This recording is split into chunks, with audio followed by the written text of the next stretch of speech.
गाया है। और एक थी लड़की हसीना,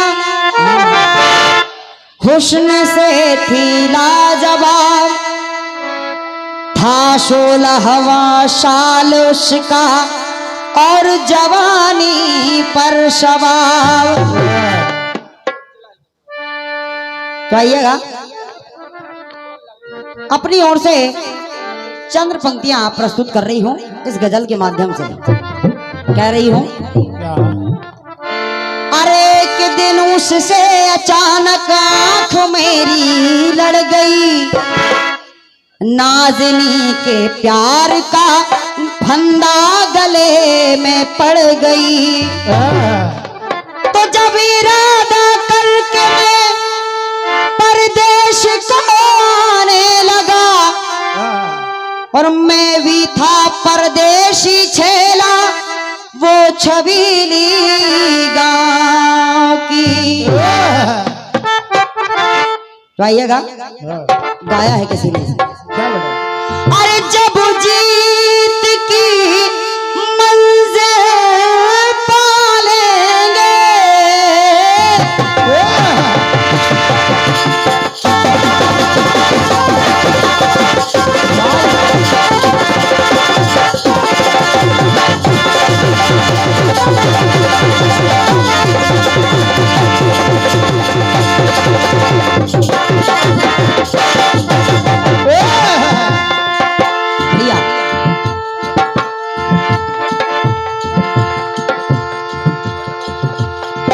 सुनेगा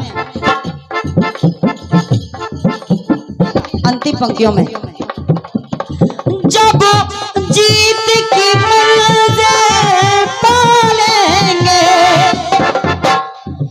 एक रोज तुम्हें धोखा देंगे। दूसरा कोरस वाला बंद। हेलो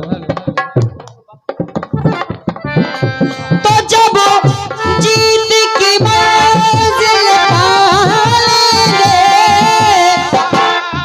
एक रोज तुम्हें धोखा देंगे। बहुत बढ़िया बेटा। लेकिन कहना है, जब मौत तुम्हें थपकी देगी, कि जब मौत तुम्हें थपकी देगी, तो आगोश कज़ां को जाएंगे। मत प्यार करो परदेसी, मत प्यार करो परदेसी, मत प्यार करो परदेसी।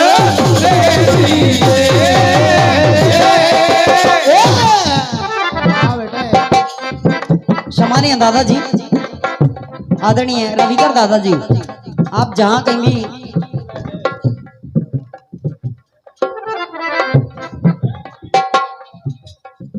आइएगा।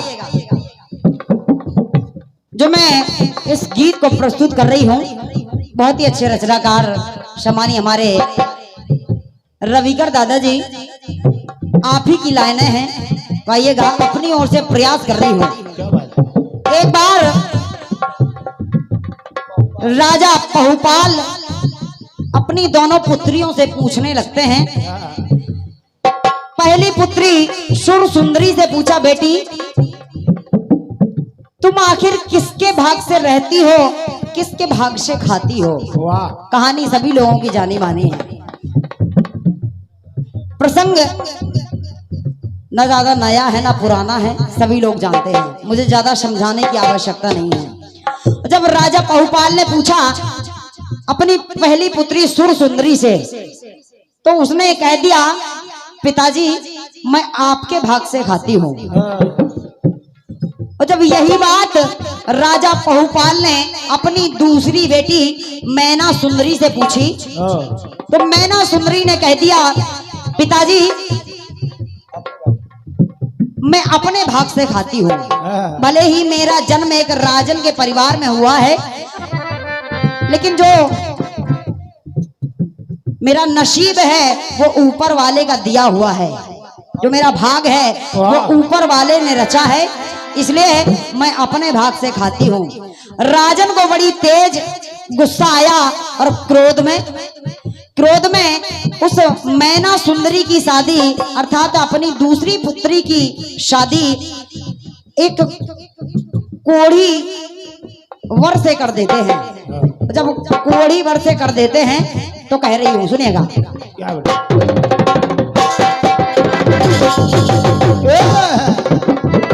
बड़े भैया, और उस वर का नाम है श्रीपाल। श्रीपाल सिर्फ अकेले ही नहीं थे, उनके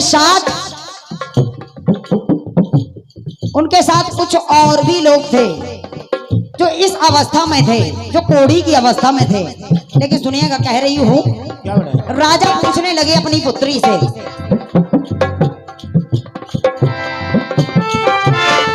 बतला किसके भाग मिले।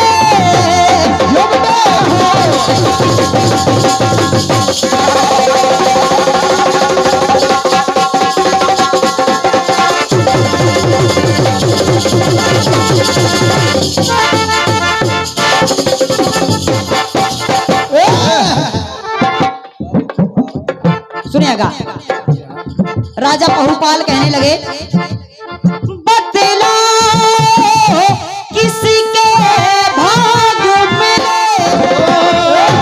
तुम्हें दौलत महल खजाना है। किसके भाग से मिले हैं? ये मान मिला, सम्मान मिला, क्योंकि तुमने राजन के घर में जन्म लिया है। तो ये मान मिला, सम्मान मिला, तुम्हें जाने शकल जमाना है।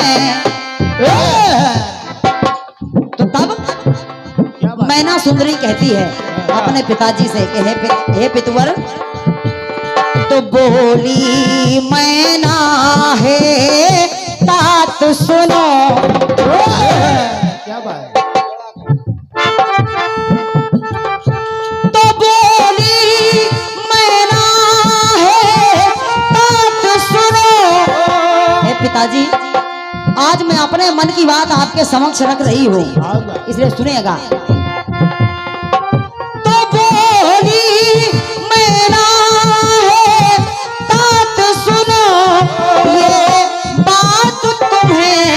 बतलाना है,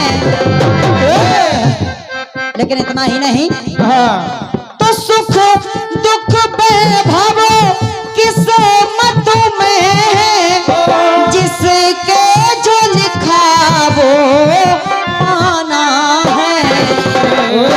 जब मैना ने इतना कहा तो राजा पहुपाल ने अपनी पुत्री को तो निज सुता का उत्तर सुन नृपों ने भैया, अपनी बेटी का उत्तर। हाँ, निज ये इन्हीं पंक्तियों पर प्रसन्न होकर के सम्मानीय बड़े भैया श्री जगदीश लम्बरदार जी, आपके कर कमलों से ये 101 रुपए का आशीर्वाद भेंट हुआ है। बहुत बहुत धन्यवाद है। सुनिएगा, उस पिता ने किया क्या भैया? तो निज सुता का उत्तर सुन नृपों ने, और बेटी से नाता तोड़ लिया। और अगर पंक्ति अच्छी लगे तो आप सभी लोगों का आशीर्वाद चाहूंगी। और जब नाता तोड़ दिया तो सुंदर सुकुमारी मैना का भैया, अरे सुंदर सुकुमारी मैना का, अरे कोढ़ी से नाता जोड़ दिया। सुंदर सुकुमारी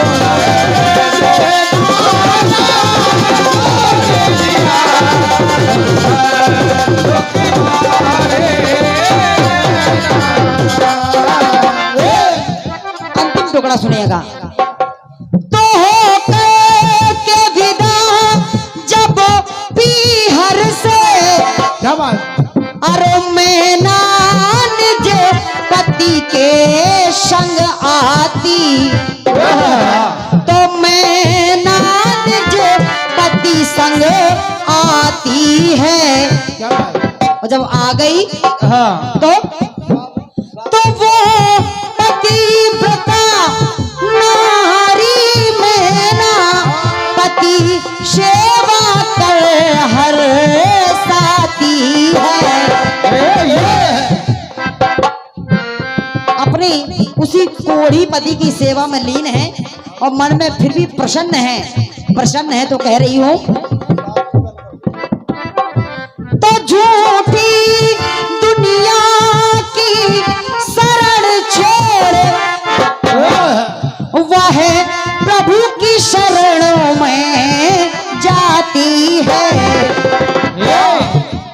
वन में पहुंच जाती है, एक साधु महात्मा मिल जाते हैं, बोले प्रभु ऐसी ऐसी विडंबना मेरे साथ है, मेरे पिता ने मेरा विवाह एक कोढ़ी के साथ रच दिया है और इससे निवारण है तो आप मुझे बताइएगा। तो वो बतलाते हैं और बतला क्या रहे हैं, तो कर पूर्ण भरोसा जिन पर का, कर पूर्ण भरोसा जिन पर का वह शीघ्र चक्र,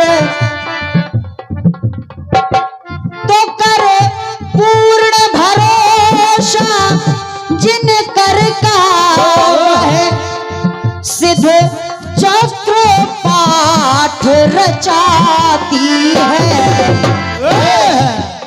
ये पाठ 2-4 दिन का नहीं बल्कि 8 दिन का होता है, 8 दिन का होता है।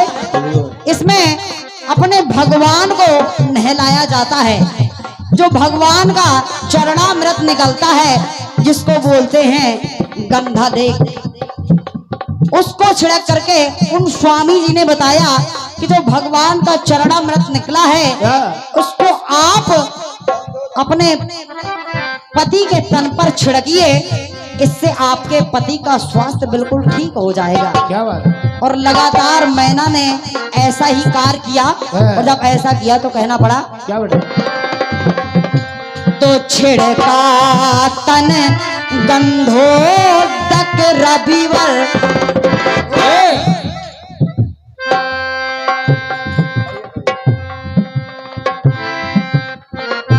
तो छिड़का तन गंधोदक रवि कर, तो कुंदन को उसके छिड़कने से जब उसका पति था कोढ़ी था वो एकदम सही हो जाता है, और जब सही हो गया तो कहना पड़ा, तो छिड़का तन गंधोदक रवि कर, कुंदन को पीछे छोड़ दिया, कुंदन को पीछे छोड़ दिया।